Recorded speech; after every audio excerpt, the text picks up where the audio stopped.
Welcome to Globalpose News. The British-born wife of deposed Syrian President Bashar al-Assad is not seeking a divorce, a Kremlin spokesman has said. Reports in Turkish media had suggested Asma al-Assad wanted to end her marriage and leave Russia, where she and her husband were granted asylum after a rebel coalition overthrew the former president's regime and took control of Damascus. Asked about the reports in a news conference call, Dmitry Peskov said, "No, they do not correspond to reality." He also denied reports that Assad had been confined to Moscow and that his property assets had been frozen. Russia was a staunch ally of the Assad regime and offered it military support during the civil war. But reports in Turkish media on Sunday suggested the Assads were living under severe restrictions in the Russian capital, and that the former Syrian First Lady had filed for divorce and wanted to return to London.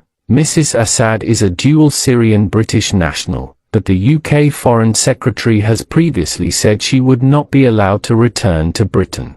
Speaking in Parliament earlier this month, David Lammy said, "I want it confirmed that she's a sanctioned individual and is not welcome here in the UK." He added he would do everything I can in my power to ensure no member of the Assad family finds a place in the UK. In a statement attributed to Bashar al-Assad last week, he said he had never intended to flee Syria, but he was airlifted from a Russian military base at Moscow's request. Asma al-Assad, 49, was born in the UK to Syrian parents in 1975 and grew up in Acton, West London.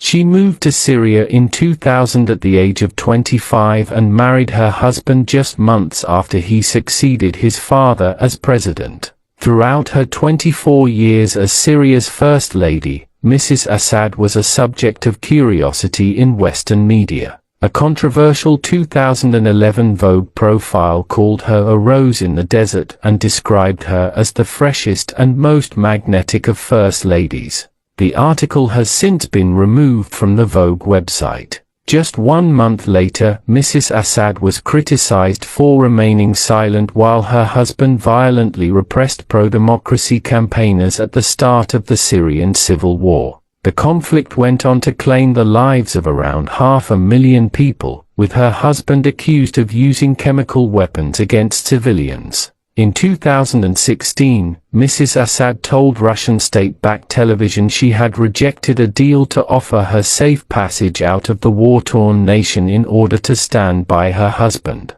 She announced she was being treated for breast cancer in 2018 and said she had made a full recovery 1 year later. She was diagnosed with leukemia and began treatment for the disease in May this year, the office of then-President Assad announced. A statement said she would temporarily withdraw from public engagements. For more updates, news, views from around the globe, follow us on all our social media platforms at Globalpose.